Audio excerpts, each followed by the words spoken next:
Hello everyone. I hope आप सब लोग बिल्कुल ठीक होंगे, स्वस्थ होंगे, मस्त होंगे। तो बहुत बहुत स्वागत है आपका एक बार फिर से टीचर सोल्यूशन के चैनल पर। मैं अंजलि गुप्ता एक बार फिर से आपके लिए लाई हूँ इंग्लिश पेडागोजी की क्लास। तो हमारी क्लास आज की क्लास थर्ड है और हम अभी कर रहे हैं इंग्लिश पेडागोजी। ठीक है, तो बात करते हैं आज हम। जैसे कि हमने लास्ट क्लास में नॉम चॉम्स्की के बारे में बात कर ली थी। नॉम चॉम्स्की, बीएफ स्किनर, है ना, हमने इनकी बात कर ली थी। आज हम बात करेंगे स्टीफन क्रैशन की। स्टीफन क्रैशन, और ये बहुत बहुत बहुत ही इम्पोर्टेंट है। ठीक है, ये लेसन हमारे लिए बहुत ही इम्पोर्टेंट है और ये टॉपिक हर बार एग्जाम में आता ही आता है। तो ये वेरी वेरी इंपॉर्टेंट है और आपको इसे बहुत ध्यान से पढ़ना है क्योंकि हर बार एग्जाम में इससे एक ना एक क्वेश्चन आया ही है सीटेट के एग्जाम में। Stephen Krashen, Noam Chomsky, wait में पेन को चेंज कर लेती हूँ।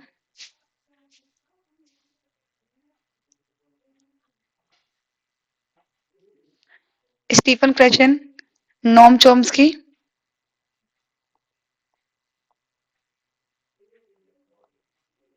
बीएफ स्किनर,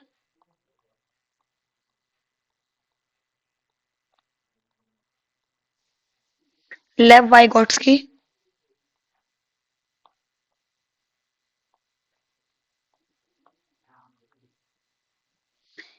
और स्टीफन क्रैशन।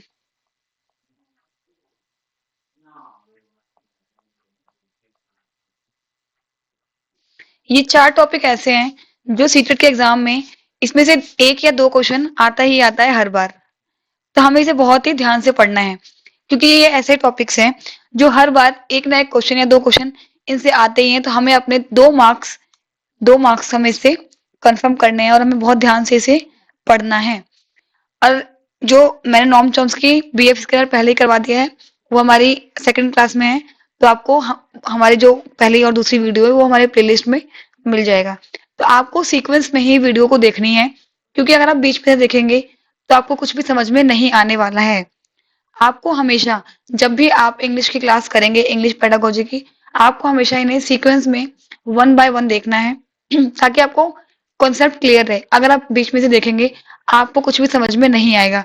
तो आपको हमेशा ही प्लेलिस्ट मतलब class one, class two, class third ऐसे करके ही देखना है।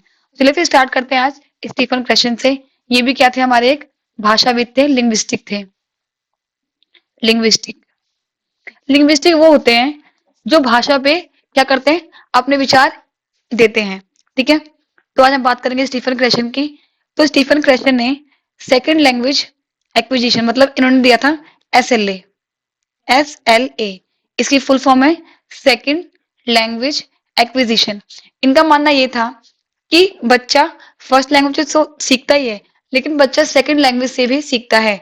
ऐसा नहीं है कि अगर आप बच्चा कोई फर्स्ट लैंग्वेज अर्जन कर रहा है मतलब वो बिना सीखे बिना पढ़े उसे सीख रहा है, तो ऐसा नहीं है कि सेकंड लैंग्वेज वो सीखेगा ही सीखेगा। क्योंकि मान लो अगर हमारे घर में कोई ऐसा बच्चा है, ऐसा माहौल है हमारे घर में जो हम हिंदी में बात करते हैं, है ना, और हम इंग्लिश में बात कर रहे हैं, तो बच्चा दोनों ही भाषा को सीख सकता है। ऐसा नहीं कि खाली वो हिंदी सीखेगा और इंग्लिश नहीं सीखेगा। उसके आसपास उसके माहौल में अगर आप इंग्लिश में बात कर रहे हैं तो बच्चा इंग्लिश भी सीख जाएगा और वो हिंदी भी सीख जाएगा। तो ऐसा नहीं है कि बच्चा सिर्फ एक लैंग्वेज को अर्जित करता है। एक्विजिशन मतलब अर्जन करना। क्या होता है? अर्जन। ठीक है, अर्जन। तो ऐसा बिल्कुल भी नहीं है कि बच्चा खाली फर्स्ट लैंग्वेज को ही अर्जित करता है। अगर उसके आसपास उसके आस पड़ोस में कोई ऐसी भाषा है जो बोली जा रही है फर्स्ट लैंग्वेज के अलावा भी, तो बच्चा उसको भी उठा लेगा। ठीक है, तो स्टीफन क्रैशन ने ऐसा कहा था कि जरूरी नहीं है कि बच्चा खाली फर्स्ट लैंग्वेज को अर्जित करता है, बच्चा सेकंड लैंग्वेज को भी अर्जित कर सकता है। अब स्टीफन क्रैशन ने 5 हाइपोथेसिस दी थी।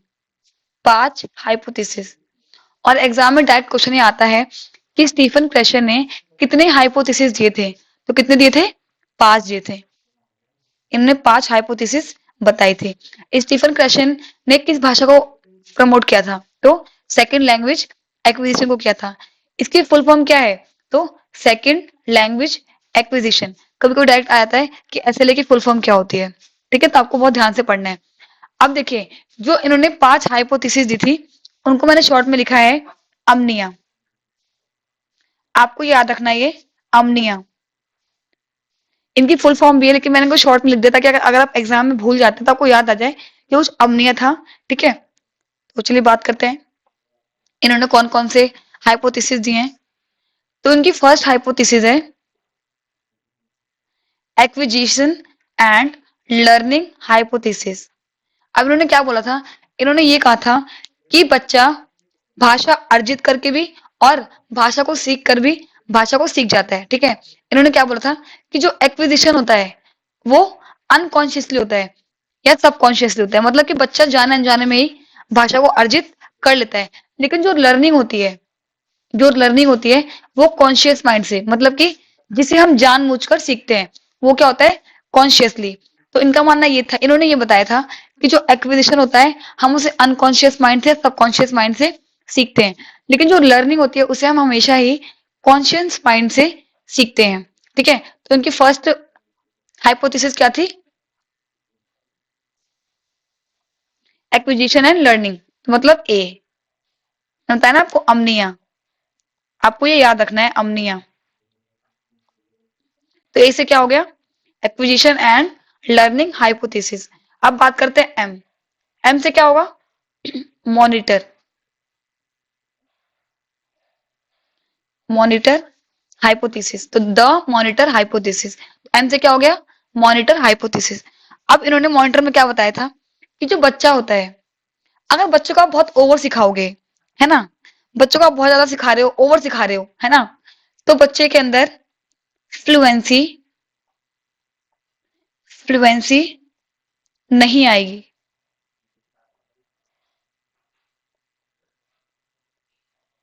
बच्चे के अंदर फ्लुएंसी नहीं आएगी, मतलब कि बच्चा प्रवाह में नहीं सीख पाएगा।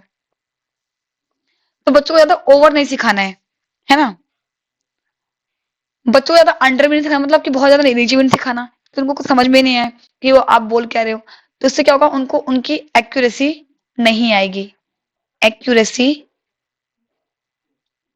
नहीं आएगी।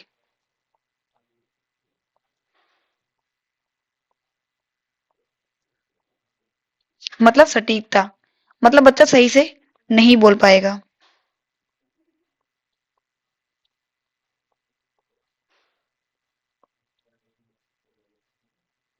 ठीक बात। अब इन्होंने क्या बोला था, इन्होंने कहा था कि बच्चों को जब भी आप सिखाओगे, आप उन्हें सिखाओगे ऑप्टिमली, ऑप्टिमल, मतलब कि ऑप्टिमल का मतलब क्या होता है बैलेंस, बैलेंस रहता है। ठीक है, ऑप्टिमल से क्या होता है बच्चे में फ्लुएंसी भी आएगी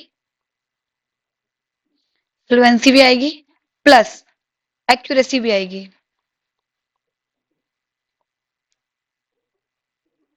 एक्यूरेसी भी आएगी।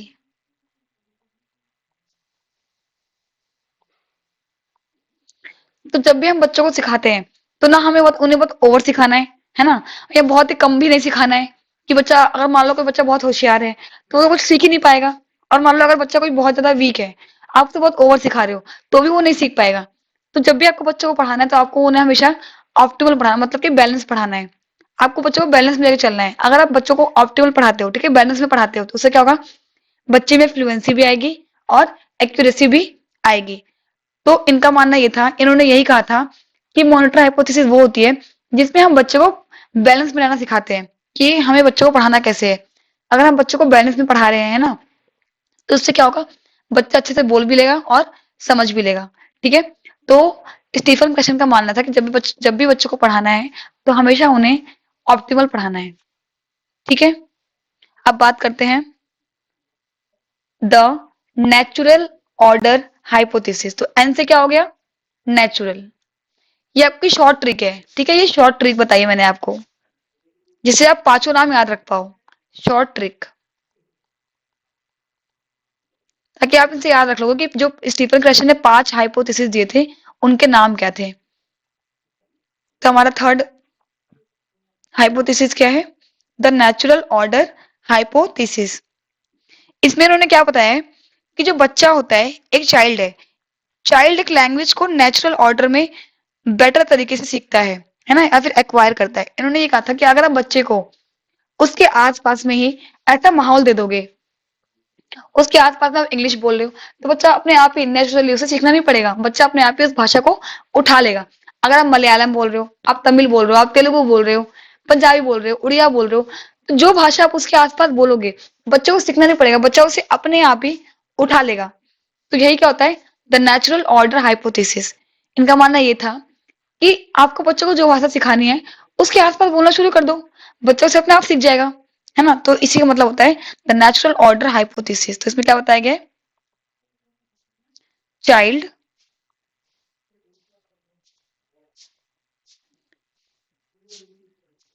एक लैंग्वेज को नेचुरल ऑर्डर में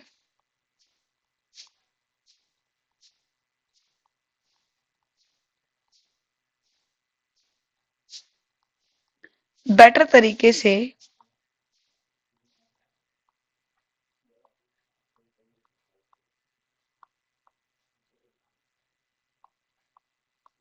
एक्वायर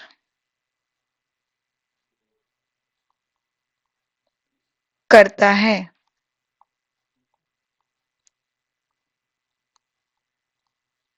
ठीक बात। तो हमारी 3 हाइपोथेसिस हो गई हैं। फर्स्ट हमारा क्या है? एक्विजिशन एंड लर्निंग हाइपोथेसिस, जिसमें क्या बताया कि एक्विजिशन हम अनकॉन्शियसली और सबकॉन्शियसली करते हैं, लर्निंग हम कॉन्शियसली करते हैं। द मॉनिटर हाइपोथेसिस में क्या बताया गया है कि बच्चों को ज्यादा ओवर भी नहीं सिखाना है, उससे फ्लुएंसी नहीं आएगी, ज्यादा अंडर भी नहीं सिखाना है, उससे एक्यूरेसी नहीं आएगी। जब भी हम बच्चों को पढ़ाएंगे, हमें उन्हें ऑप्टिमल पढ़ाना, मतलब कि बैलेंस में पढ़ाना है, जिससे कि उनकी फ्लुएंसी भी आ जाए और एक्यूरेसी भी आ जाए। थर्ड हाइपोथेसिस क्या है? The natural order hypothesis. इससे क्या होता है? अगर बच्चा अपने आसपास में ही भाषा को सुन रहा है, तो उससे क्या होगा? बच्चा अपने आप ही उसको एक्वायर कर लेगा। ठीक है? उसे उसे सीखना नहीं पड़ेगा, वो अपने आसपास रह के, बोल के, सुन के ही उसे सीख जाएगा। अब बात करते हैं फोर्थ हाइपोथेसिस की। हमारे चौथी हाइपोथेसिस है the comprehensible comprehensible input hypothesis. इसका मतलब क्या है? इसका मतलब यह है कि स्टूडेंट को दिए जाने वाला इनपुट स्टूडेंट के करंट लेवल से क्या होना चाहिए? थोड़ा सा ऊपर होना चाहिए। तो क्या बताया गया इसमें? इसमें ये बताया गया है स्टूडेंट्स को दिए जाने वाला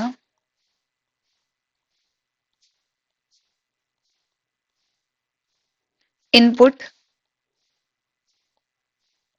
हाइपोथेसिस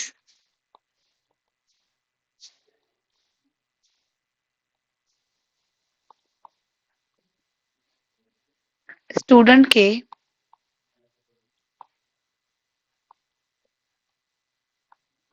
करंट लेवल से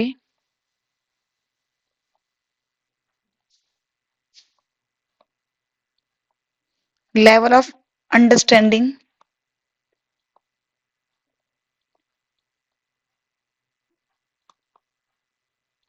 से स्लाइटली अबव, थोड़ा सा ऊपर। इसका मतलब क्या है? स्लाइटली अबव होना चाहिए।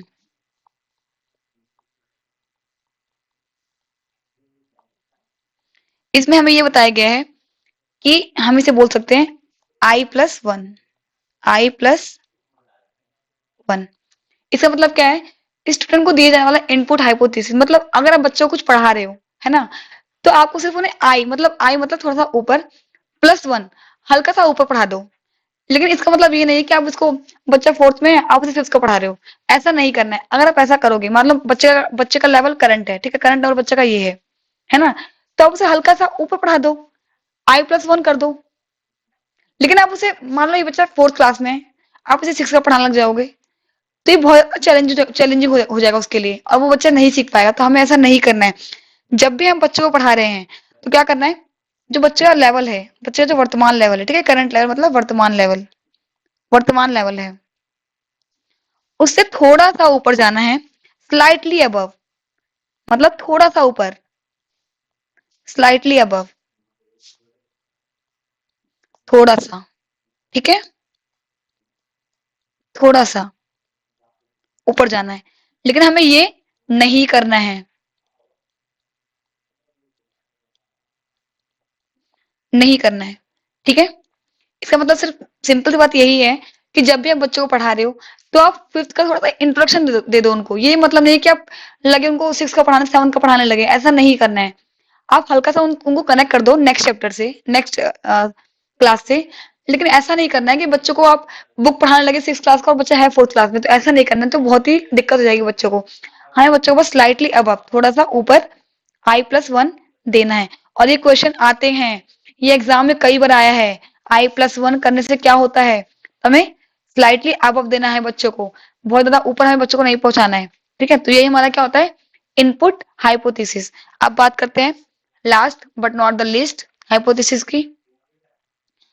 हमारा फिफ्थ हाइपोथेसिस है द अफेक्टिव फिल्टर हाइपोथेसिस, मतलब इमोशनल और फीलिंग्स। अब इन्होंने ये भी कहा है कि जब भी आप बच्चों को पढ़ा रहे हो तो आपको बच्चों के फीलिंग्स का बहुत ज्यादा ध्यान रखना है। ऐसा नहीं है कि आप कुछ भी बोल रहे हो बच्चा को समझ ही नहीं रहा, तो हमें ऐसा नहीं करना है, ठीक है। अब इन्होंने क्या बोला है कि अफेक्टिव फिल्टर का मतलब ही क्या है कि बच्चे को एंजाइटी क्या हो, बिल्कुल ना हो, कॉन्फिडेंस बच्चे का बिल्कुल हाई होना चाहिए और मोटिवेशन भी हाई होनी चाहिए, ठीक है। तो आप बच्चे को क्या करना है, बच्चे का अगर I+1, अगर आप उन्हें I+1 देते हैं तो उससे क्या होगा, बच्चे का कॉन्फिडेंस भी हाई होगा, मोटिवेशन भी हाई होगा, और उससे बच्चों को एंजाइटी बिल्कुल भी नहीं होगी जब भी आप बच्चों को I+1 देते हैं, ठीक है। तो हमेशा हमें बच्चों को क्या करना है, ऐसे ही पढ़ाना है। जब भी हम बच्चों को पढ़ाएंगे तो हमें क्या करना है, हल्का सा ऊपर उन्हें लेकर जाना है, बट ऐसा नहीं है कि आप बच्चा थर्ड में है, सेकंड में है और आप उन्हें बिल्कुल ही हाई लेवल का पढ़ा रहे हैं, ऐसा नहीं करना है ना। हमें बस बच्चों को नेक्स्ट क्लास से कनेक्ट कर देना है ताकि बच्चा क्या हो, अगली क्लास में उसे अच्छे से सीख पाए। तो अफेक्टिव फिल्टर का मतलब ये है कि बच्चों के इमोशंस और फीलिंग्स का भी हमें ध्यान रखना होता है, तभी बच्चा अच्छे से सीख पाएगा। अगर हम ऐसा नहीं करेंगे तो कहेंगे बच्चा क्या होगा, उसका उसको बहुत एंजाइटी होगी, है ना, उसका कॉन्फिडेंस भी लो हो जाएगा, मोटिवेशन भी लो हो जाएगा, तो हमें ऐसा नहीं करना है। चलिए फिर स्टार्ट करते हैं सीटेड PYQ। और ये वो क्वेश्चन है जो बार बार एग्जाम में आए हुए क्वेश्चन है, ठीक है। तो ये क्या है, सीटेड PYQ है। ये क्वेश्चन मैंने बनाए नहीं है कि आपको लगे कि आप तो बना के लाए हो, है ना, सेम इसलिए ऐसे क्वेश्चन आ रहे हैं, ऐसा कुछ भी नहीं है। ये वही क्वेश्चन करवा रही हूँ जो एग्जाम्स में आ चुके हैं। तो हमारा फर्स्ट क्वेश्चन क्या है, according to Stephen Krashen, if a learner is stage I, Stephen Krashen के अनुसार अगर बच्चे की स्टेज क्या है, आई है, then acquisition takes place when it is exposed that belongs to I+1। और अगर आप बच्चे को I+1 दे देते हो तो क्या होगा, इसे हम क्या बोलेंगे, इनफ इनपुट। क्या हमने ऐसा कुछ पढ़ा है, इनफ इनपुट? ये तो हमारा आंसर बिल्कुल नहीं होगा जो हमने पढ़ा ही नहीं है। Second is incomprehensible input. क्या हमने ऐसा कुछ पढ़ा है, इनकॉम्प्रिहेंसिबल इनपुट? नहीं पढ़ा, तो ये भी क्या हमारा गलत है। हमने क्या पढ़ा है, कॉम्प्रिहेंसिबल इनपुट, तो हमारा आंसर भी क्या हो जाएगा, सी। ये तो हो नहीं सकता, ठीक है। तो जो आपको पढ़ाया है आपको सेम वो आंसर में दिखेगा। मैंने पढ़ाया था ना आपको I+1, I+1 हमने कहाँ पढ़ा है, कॉम्प्रिहेंसिबल इनपुट। मैं दिखा देती हूँ आपको, हमने इसे कहाँ पढ़ा है, ये देखिए कॉम्प्रिहेंसिबल इनपुट I+1। तो जो मैं आपको करवाऊंगी आपको सेम वही क्वेश्चन में दिखेगा। तो बस आपको क्वेश्चंस को बहुत ध्यान से पढ़ना है और आपको पूरा क्वेश्चन नहीं पढ़ना है। जो मैंने आपको लिखवाया है ना, जैसे I+1 लिखवाया है, तो ये किसमें लिखवाया है, कॉम्प्रिहेंसिबल इनपुट में। तो आपको आंख बंद करके इस पे टिक कर देना है। बात करते हैं नेक्स्ट क्वेश्चन की। As per Stephen Krashen, the effective language teacher is someone who can provide input help make it in a low anxiety situation। अगर एक टीचर है जो क्या कर रही है बच्चों को, अगर बच्चे फील कर रहे हैं कि हम नहीं कर पाएंगे, तो वो क्या कर रही है, उन्हें प्रोवाइड कर रही है कि नहीं आप सीख सकते हो, मतलब बच्चों को मोटिवेट कर रही है वो। तो वो क्या कर रही है, तो वो क्या दे रही है बच्चों को, कॉम्प्रिहेंसिबल इनपुट दे रही है, ठीक है। हमने कहीं पढ़ा है ग्रामेटिकल, नहीं पढ़ा, तो ये तो आंसर होगा ही नहीं। हमने फ्लुएंट पढ़ा है, नहीं पढ़ा, तो ये भी नहीं होगा। इजियर पढ़ा है, नहीं पढ़ा है। हमने क्या पढ़ा था? Comprehensible input. इसका आंसर क्या हो जाएगा? कॉम्प्रिहेंसिबल। जो मैंने आपको टॉपिक लिखवाए हैं, आप सिर्फ और सिर्फ उन पे ध्यान देंगे। जो टॉपिक हमने कभी पढ़ा ही नहीं है, मैंने आपको सिखाया ग्रामेटिकल, इसमें तो आया ही नहीं कहीं भी, तो आंसर हो ही नहीं सकता। फ्लुएंट पढ़ाया? नहीं। इजी पढ़ाया? नहीं। तो ये तो आंसर होंगे ही नहीं। बात करते हैं नेक्स्ट क्वेश्चन की। Stephen Krashen's theory is of second language acquisition does not consist is. अच्छा, स्टीफन प्रेशन ने 5 थ्योरीज दी हैं, ठीक है, आपको मैंने लिखवाया भी है। इसकी शॉर्ट टर्म अमनिया। अमनिया, ए से क्या था? एक्विजिशन, एम से मॉनिटर, एन से नेचुरल, आई से इनपुट, और ए से क्या था? अफेक्टिव। तो क्या ये था उसमें? The natural order? बिल्कुल था। द इनपुट हाइपोथेसिस, क्या ये था इसमें? बिल्कुल था। द एक्विजिशन हाइपोथेसिस, ये भी था। पर क्या हमने द लर्न एबिलिटी हाइपोथेसिस, क्या हमने इसके बारे में कहीं पढ़ा है? नहीं पढ़ा। तो इन्होंने क्या पूछा है? डज नॉट कंसिस्ट, जो उसमें नहीं आता है, नॉट पूछा है, नॉट। तो नहीं वाला क्या है? जाइए, तो ये हमारा क्या हो जाएगा? आंसर। ठीक है, ये भी था, ये भी था, ये भी था, पर ये नहीं था। बात करते हैं नेक्स्ट क्वेश्चन की। A leader demonstrates her reading ability by critically evaluating an unseen passage that is one cognitive level above. यहाँ क्या आ गया? One cognitive level above her present level. This is associated with, अब क्या है? एक कौन है? डेमोन्स्ट्रेटर है, मतलब एक टीचर है जो क्या कर रहे हैं? अपने बच्चों को क्या पढ़ा रहे हैं? पैसेज पढ़ा रहे हैं। और वो क्या कर रहे हैं? बच्चों को वन लेवल कॉग्निटिव अबव, जो बच्चों का लेवल है, मतलब बच्चों का जो लेवल है आई +1, उससे थोड़ा सा ऊपर बच्चों को दे रहे हैं, है ना? उनका जो लेवल है, प्रेजेंट लेवल जो है, उससे हल्का सा ऊपर बच्चों को सिखा रहे हैं। तो इसका आंसर क्या हो जाएगा? Print rich input, print rich output, comprehensible input, या फिर कॉम्प्रिहेंसिबल आउटपुट। क्या हमने कुछ ऐसा पढ़ा है? प्रिंट रिच इनपुट नहीं पढ़ा है, तो क्या हमारा आंसर होगा? बिल्कुल नहीं। क्या हमने प्रिंट रिच आउटपुट कहीं पढ़ा है? नहीं पढ़ा, तो हमारा आंसर ये भी नहीं होगा। हमने क्या पढ़ा है? कॉम्प्रिहेंसिबल इनपुट, इसी में तो आया था ना I+1, तो हमारा आंसर क्या हो जाएगा? ये। आउटपुट भी तो हमने कुछ पढ़ा ही नहीं है, आउटपुट। बात करते हैं नेक्स्ट क्वेश्चन की। द टर्म कॉम्प्रिहेंसिबल इनपुट, जो शब्द मैंने आपको लिखवाए हैं वो एज इट इज आपको क्वेश्चंस में दिखेंगे। In the language is proposed by, जो कॉम्प्रिहेंसिबल इनपुट था, ये किसने दिया था? लेव वाइगोट्स्की ने, नॉम चॉम्स्की ने, स्टीफन क्रेशन ने, या वॉटसन ने? तो किसने दिया था? सिंपल सी बात है, स्टीफन क्रेशन ने दिया था। बात करते हैं नेक्स्ट क्वेश्चन की। A learner shows her reading ability by a critical appreciation of unseen text is one stage above her cognitive level. The resonate with, अब इसमें भी वही बोला गया कि एक बच्चा है जो रीडिंग कर रहा है ना, और टीचर ने क्या किया? उसे उसकी स्टेज से, मतलब उसकी स्टेज क्या है? I+1, उसके लेवल से थोड़ा सा ऊपर उसे रीड करने को दिया है। तो ये क्या होता है? Comprehensible input, monitor hypothesis, comprehensible आई आउटपुट, या फिर नेचुरल अदर। तो क्या होता है? Comprehensible input out. आपको बहुत ध्यान से पढ़ना, देखो यहाँ पर हल्का सा अंतर दिया हुआ खाली, कॉम्प्रिहेंसिबल इनपुट और आउटपुट। आपको ध्यान रखना, हमारा इनपुट था, आउटपुट नहीं था। बात करते हैं नेक्स्ट क्वेश्चन की। Which one of the following is comprehensible input in a language learning at secondary stage. अब इनमें से कौन सा इनपुट कॉम्प्रिहेंसिबल है सेकेंडरी स्टेज पे? ठीक है, तो बात करते हैं। An authentic text slightly above the level of the learner, an extract from the play two, हमने ऐसा कुछ पढ़ा ही नहीं है। An authentic text slightly below of the level of the learner, a teacher developed story with her understanding of the, हमने ऐसा कुछ पढ़ा ही नहीं, ग्रामर वगैरह की बात हमने की ही नहीं है। अब यहाँ बात आती है स्लाइटली बिलो की और स्लाइटली अबव की। आपको बस टॉपिक ढूंढने हैं जो मैंने लिखवाए हैं, फालतू कुछ पढ़ना नहीं है। इतना बड़ा हमें, हमारे पास टाइम नहीं होगा कि हम इतना बड़ा बड़ा बढ़ के पढ़े और उसको समझें। जो वर्ड आपको लिखवाया है कॉम्प्रिहेंसिबल इनपुट में, वो क्या था? Slightly above. तुम्हारा आंसर भी क्या हो जाएगा? Answer number A slightly above, हमने बिलो नहीं पढ़ा है, अबव पढ़ा है। बात करते हैं नेक्स्ट क्वेश्चन की। डैश सप्लाई कॉम्प्रिहेंसिबल इनपुट इन लो एंजाइटी। लो एंजाइटी हमने कहां पढ़ा था? Is the basis of language acquisition. An example would be, तो क्या होगा इसका?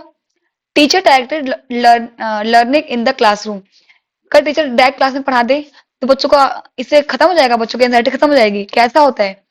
Collaboration of student in learning situations, homework design to use parents support. अब क्या इसमें क्या कहा गया? इसमें ये कहा गया है कि अगर बच्चों की ना एंजाइटी को कम करना है तो उन्हें होमवर्क दे दो और उनके पेरेंट्स करवाएंगे। ऐसा तो बिल्कुल ही गलत कह रहा है ये, क्योंकि बच्चे तो पेरेंट्स से और भी डरते हैं, है ना? कई बार देखा होगा आपने वीडियो में, क्या होता है बच्चे बहुत रो रहे होते हैं होमवर्क करते हुए, तो ये तो बिल्कुल ही गलत है। Student receive feedback from error correction regularly, ये भी वैसे कुछ भी नहीं है। हमें क्या करना है? हमें करना है कोलैबोरेशन। क्या करना है? कोलैब। आप सबको पता होगा कि बच्चा सबसे ज्यादा आराम कहाँ मिलता है उसे, बच्चे को सबसे ज्यादा कंफर्टेबल फील करता है वो अपने पीयर्स के साथ। कहाँ कंफर्टेबल फील करता है? पीयर्स के साथ, जो उसके फ्रेंड्स होते हैं।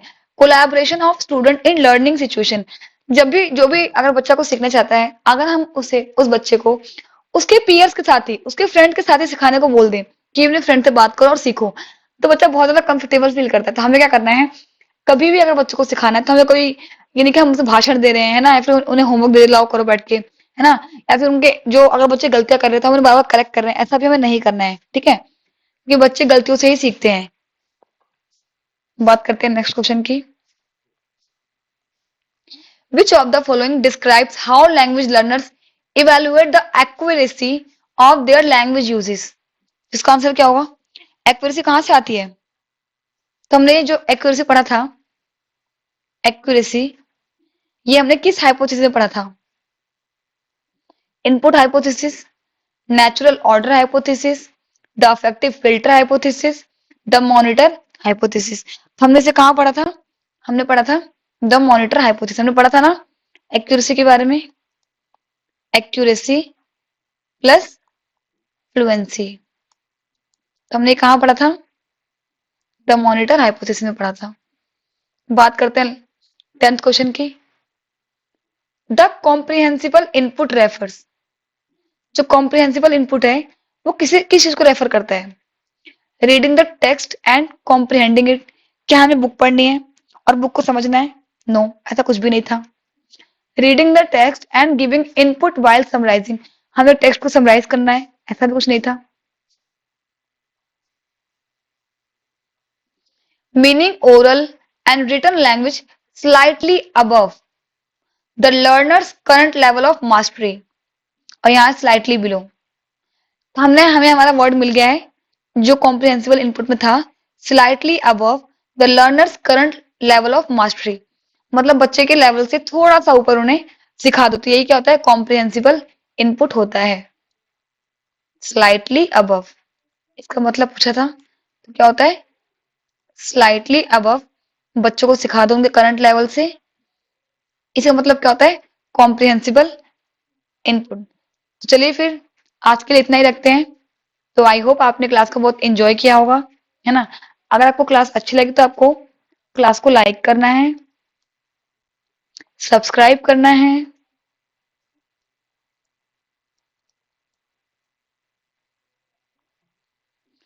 और ऐसे ही और वीडियो पाने के लिए आपको बेल आइकन को प्रेस भी करना है। और अगर आपको वीडियो अच्छी लगी तो आपको हमें कमेंट में बताना भी है, और आप मुझे ये भी बताएंगे कि आपको जो क्लास है वो लाइव लेनी है या फिर आपको वीडियोस में चाहिए। ठीक है? तो चलिए फिर आज के लिए इतना रखते हैं। Thank you, tata, bye bye.